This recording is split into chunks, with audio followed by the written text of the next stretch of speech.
आप the news words देख रहे हैं। मैं अरुण कुमार पांडे, नमस्कार। अब बिहार में नीतीश कुमार के नेतृत्व वाली एनडीए सरकार के 20 दिन हो गए, काम करना शुरू कर दिए। पहला काम कि पूर्ववर्ती सरकार जो राजद की साझा वाली सरकार थी, उसके मंत्रियों के कामकाज की जांच का आदेश दिया है।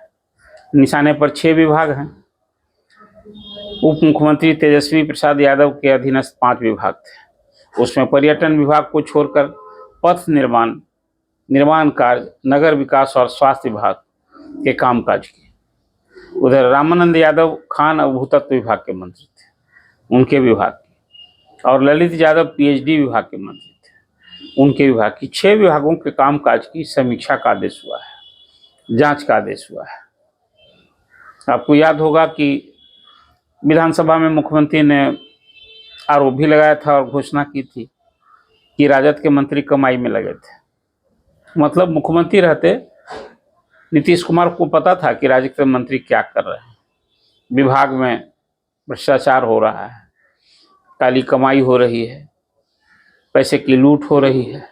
जो एक प्रशासनिक महकमे में जो आम चर्चा होती है, ट्रांसफर पोस्टिंग में या योजनाओं के स्वीकृति में जो कुछ चलता है विभाग में, जो आम चर्चा होती है, वो सब कुछ हो रहा था। ये मुख्यमंत्री को पता था। अब उस समय लाचार होंगे, राजद का दबाव था। जदयू से लगभग दूनी संख्या वाला दल के वो नेता थे, तो उस समय उन्होंने कुछ नहीं किया। लेकिन जब अब संबंध टूट गया, 28 जनवरी को नीतीश कुमार 9वीं बार सीएम बने, उसके बाद असेंबली में जब वो शक्ति परीक्षण था, फ्लोर टेस्ट था, उसी दौरान मुख्यमंत्री ने अपनी वेदना व्यक्त की और ये कहा कि हम फाइल की जांच कराएंगे। कल कैबिनेट डिपार्टमेंट से ऑर्डर निकला बेजाता। और ये जो 6 विभागों की हमने गिनती की, इन सभी विभागों के अपर मुख्य सचिव को ये निर्देश दिया गया है कि 1 अप्रैल 2023 से आप वो सारे फैसले जो मंत्री के स्तर पर हुए हैं उसकी आप समीक्षा कीजिए, और कहीं कोई इस तरह का आदेश हुआ है तो फिर जो अभी मंत्री हैं उनके समक्ष ला करके जहां जरूरत पड़े उसको आप दुरुस्त कीजिए। देखिए, जो रूल्स ऑफ एक्सिक्यूटिव बिजनेस है, जिस नियम के तहत प्रशासनिक कामकाज चलता है, या फिर एक और कानून है जिसके तहत सरकार को यह अधिकार है, मुख्यमंत्री को अधिकार है कि वो कभी भी किसी समय विभाग के किसी काम का, किसी आदेश की समीक्षा कर सकते हैं। इसमें कोई कहीं गलत नहीं है, बिल्कुल मुख्यमंत्री को। इवन मंत्री भी जो विभाग के सर्वे सर्वा होते हैं, उनको भी अधिकार है कि अपने आदेश की वो समीक्षा कर सकते हैं।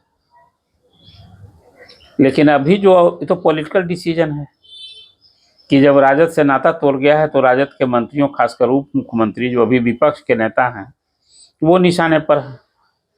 लेकिन प्रशासनिक आदेश तो बिल्कुल जिसको कहते हैं कानून सम्मत है, वो करने का अधिकार मुख्यमंत्री को है। ये सवाल उठ सकता है कि जब मुख्यमंत्री को ये पता था कि राजद के मंत्री कमाई में लगे हैं, तो उस समय वो चुप क्यों बैठे थे? आखिर सरकार तो उन्हीं की थी। लेकिन जब अब राजद से नाता टूट गया है, तब वो उनकी जांच की सूझी है, कार्रवाई की सूझी है। ये अधिकार है, कोई आज से नहीं, पहले की भी सरकारें जब कभी बनती है, जब कोई दल दूसरे दल की सरकार बनती है, तो रिव्यू होता रहा है। आज सैकड़ों की संख्या में आदेश पलटे भी जाते रहे। लेकिन अभी ताज़ा उदाहरण है। अब इस आदेश में कहीं जो खास करके प्रशासनिक महकमे में भ्रष्टाचार किन कामों को लेकर होता है? सामूहिक तबादले होते हैं जून महीने में, और उसमें खेल होता है। बात किसी से नहीं, यहाँ तो ट्रांसफर पोस्टिंग उद्योग चलने की आम चर्चा रही थी। अब तो साल में 1 बार जून महीने में तबादला होता था, पहले 2 बार हुआ करता था। तो अब इस जून में तबादले हुए। खासकर जो कंस्ट्रक्शन डिपार्टमेंट है, निर्माण कार्य विभाग है, अभियंताओं के तबादले में तो लाखों का खेल होने की आम चर्चा होती है। अब मुख्यमंत्री ने जो जांच का आदेश दिया है, उसमें कौन सी बात स्पष्ट होगी कि मंत्री ने किस लेवल पर कहाँ गलती की है, नियमों को भंग करके, या कहाँ पक्षपात किया, भाई भतीजावाद किया, या अधिकारियों को, ऐसे अधिकारी जो दागदार थे, जिनके खिलाफ आरोप थे, उनको बड़ा दायित्व दिया। तो ये सब तो अब जांच का विषय है। लेकिन अभी फिलहाल प्रशासनिक महकमे में मुख्यमंत्री के इस जांच आदेश को लेकर के एक जो चर्चा हुई है वो ये स्वाभाविक है। अब उसमें जो सेक्रेटरी डिपार्टमेंट के हैं उनके सामने भी एक बड़ी चुनौती है, इसलिए कि सेक्रेटरी को ही अब ये दायित्व मिला है कि वो कौन सी संचिका थी जो उनके स्तर से होकर मंत्री के पास गई और मंत्री ने उनके टिप्पणी को, उनकी सलाह को दरकिनार करते हुए और गलत आदेश दिया है। कुछ ऐसे भी मामले होंगे। कहा है कि कुछ अधिकारी तो ऐसे हैं जिनकी चर्चा होती है, वो इस सरकार में नवरत्न के रूप में उनकी पहचान है। बिहार का जो मलाईदार विभाग जिसको आप कहते हैं, निर्माण खास करके कंस्ट्रक्शन डिपार्टमेंट जितने हैं, उसमें तो मुख्यमंत्री नीतीश कुमार के कार्यकाल में कोई गिने चुने 1 दर्जन अधिकारी हैं जो घुमा फिरा कर उन विभागों को देखते रहे। इसकी भी एक चर्चा होती रही है कि बिहार में नीतीश गवर्नमेंट में अफसरशाही चरम पर है, कहीं तो मंत्री की भी नहीं चलती है, सचिव मंत्री की नहीं सुनते हैं, ये भी चर्चा सुनने को मिलती है। एक अलग विषय है, लेकिन आज जो 5-6 विभागों की जांच का जो सरकार का फरमान जारी हुआ है, मुख्यमंत्री का आदेश हुआ है, अभी इसका लॉजिकल एंड क्या होता है, कौन कौन सा आदेश फिर रिवर्स किया जाता है। आपको याद होगा जब आलोक मेहता राजस्व भूमि सुधार मंत्री थे तो लगभग 500 सर्किल ऑफिसर का तबादला किया गया था। अब दूसरे तीसरे ही दिन सभी तबादला आदेश रोक दिया गया था। कई अधिकारी तो उसमें ऐसे थे जिन्होंने कि नई जगह पर जाकर ज्वाइन भी कर लिया था, सबको फिर लौटना पड़ा था। और अभी जब वो सरकार बदल गई, उसके पहले अभी नई कैबिनेट बनने के बाद अभी विभाग नहीं बटा था, उस दौरान फिर वो सारे सर्किल ऑफिसर्स, उसमें क्या रद्दोबदल हुआ मुझे नहीं जानकारी है, लेकिन फिर वो सीओ का सामूहिक तबादला का आदेश हुआ, कई डीएसपी एसडीओ बदले गए हैं। खैर ये तो मुख्यमंत्री का अपना विशेषाधिकार है, उन्हीं के अधीन गृह और कार्मिक विभाग है, तो वो बिहार प्रशासनिक सेवा, ये बिहार आरक्षी सेवा के अधिकारियों को वो जब चाहें, या IAS IPS को तो सालों भर कभी भी तबादला हुआ करता है।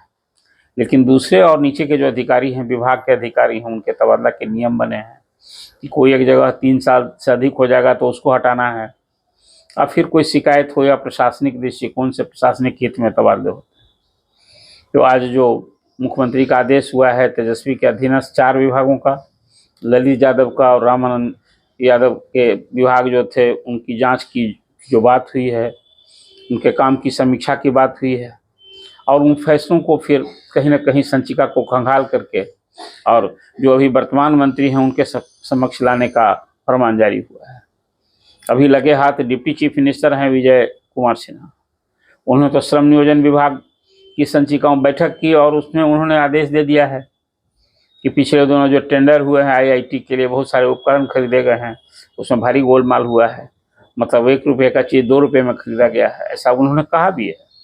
और पहले भी जब वो श्रम नियोजन विभाग के मंत्री थे, वो हटे थे, तो जो अनियमितता वहाँ हुई थी उस मुद्दा को उठा रहे थे। अब तो फिर सरकार में आ गए हैं, तो कल ही उन्होंने एक्शन शुरू कर दिया है।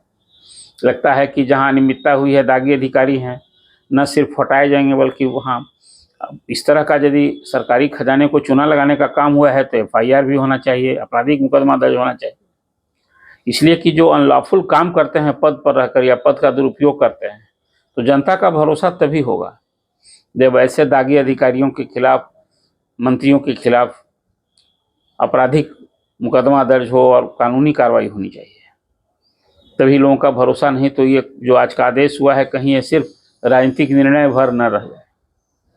ये सब लोग भरोसा करते हैं, मुख्यमंत्री ने जो 3C से समझौता नहीं करने की बात किया करते हैं, तो उनके लिए भी एक परीक्षा की घड़ी, अग्नि परीक्षा होगा कि अब इस मसले पर वो क्या फिर अंतिम फैसला लेते हैं, क्या कुछ करते हैं, कौन सा आदेश बदला जाता है। जनता यह भी कहीं ना कहीं देखना चाहेगी। हालांकि इस सरकार में भी कहने के लिए भ्रष्टाचार से 0 टॉलरेंस की बात भले की जाती है, लेकिन नीचे स्तर तक, थाना ब्लॉक स्तर तक जो भ्रष्टाचार है वो किससे छिपा है। बिना पैसा दिए आमतौर पर कोई काम नहीं। अब तो राइट इन्फॉर्मेशन के तहत या जो कुछ काम हो गया है अभी जो सेवा का कानून है अभी उसमें भी जो एक सबकी समय सीमा है, लेकिन वहाँ भी सब कोई सर्टिफिकेट ब्लॉक में लेना हो, चाहे जाति का, आवासीय का, कहीं कोई काम बिना पैसे का हो रहा है क्या? आम लोग भुगत रहे हैं। इसलिए आज जो फिर मैं चर्चा इसलिए कर रहा हूँ कि अब भ्रष्टाचार को ही सामने रखकर सरकार ने आदेश दिया है, तो एक लॉजिकल एंड पर होना चाहिए और इसके नतीजे भी कहीं ना कहीं लोगों को ये समझ में आए कि न्याय संगत डिसीजन हुआ है, विधि सम्मत डिसीजन हुआ है। आपके सामने हमने अभी राजद के मंत्रियों के कामकाज की जांच को लेकर जो आदेश हुआ है उस संदर्भ में अभी अपडेट सूचना दी है। आप द न्यूज वर्ड्स को देखिए, लाइक कीजिए, सब्सक्राइब कीजिए और शेयर कीजिए और अपना बहुमूल्य सुझाव भी जरूर दीजिए, ताकि क्या की चर्चा में आप क्या सोचते हैं, प्रशासनिक भ्रष्टाचार को रोकने के लिए और कौन सा कदम उठाना चाहिए, आप जरूर अपना कमेंट्स दें।